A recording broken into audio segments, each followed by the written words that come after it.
সেগুলো হচ্ছে হতে পারে এই উদ্দেশ্যে কলা উৎসব এবং আমাদের এই দুদিনের অনুষ্ঠানের সফলতা আমি কামনা করি। যাতে কোনো বিতর্ক না হয় সেটা সবার কাছে অনুরোধ থাকবে। এবং তোমরা যারা দর্শক আসনে আছো, আমরা বরণ করে নিয়েছি সভাধিপতি উত্তর ত্রিপুরা জেলা পরিষদ, বরণ করে নিলাম নিয়েছি আমাদের শ্রী বীরেন্দ্র ত্রিপুরা স্যারকে, সমর চক্রবর্তী মহোদয়, বরিষ্ঠ সাংবাদিক শ্রী সমীর রঞ্জন রায় স্যার থেকে আহ্বান করেন। We know that darkness cannot be wiped out by darkness. Only bright light can change it.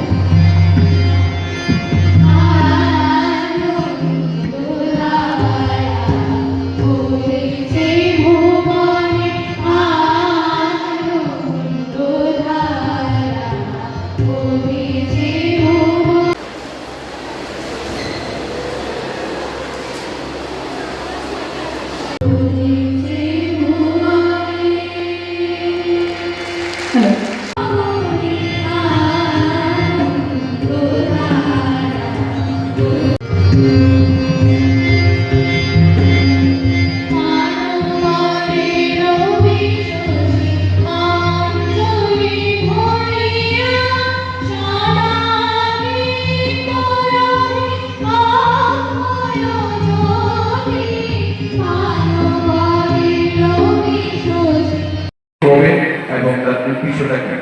তো মূলত 2015 সালে আমাদের জাতীয় শিক্ষা দপ্তর অর্থাৎ ministry of school education government of India একটা লঞ্চ করেছিল। এই অনুষ্ঠানটা আমাদের যারা বিদ্যালয় স্তরে ছেলেমেয়েরা রয়েছে ক্লাস 9 থেকে 12 অবধি, তাদের যে শৈল্পিক সত্তা কিংবা তাদের যে বিভিন্ন ধরনের সাংস্কৃতিক ক্ষেত্রে যে প্রতিভা রয়েছে তাকে তুলে ধরার একটা প্ল্যাটফর্ম হচ্ছে এই কলা উৎসব।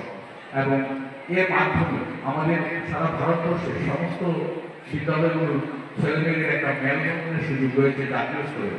এখান থেকে জেলাভিত্তিক অনুষ্ঠানে যারা প্রথম হবে বিভিন্ন ইভেন্টে তাদেরকে আমরা রাজ্য স্তরে পাঠাবো, এবং সেখান থেকে যারা আবার রাজ্য স্তরে প্রথম হবে তারা আবার জাতীয় স্তরে যাবে। এবং সেখানে গেলে যে বৈচিত্র্যের মধ্যে ঐক্য সম্পর্কে যেটা ধারণা পাওয়া যায়, সারা ভারতবর্ষের যে বৈচিত্র্যতা তার যে একটা বিশাল মেলবন্ধন ঘটে সেটা অভাবনীয়।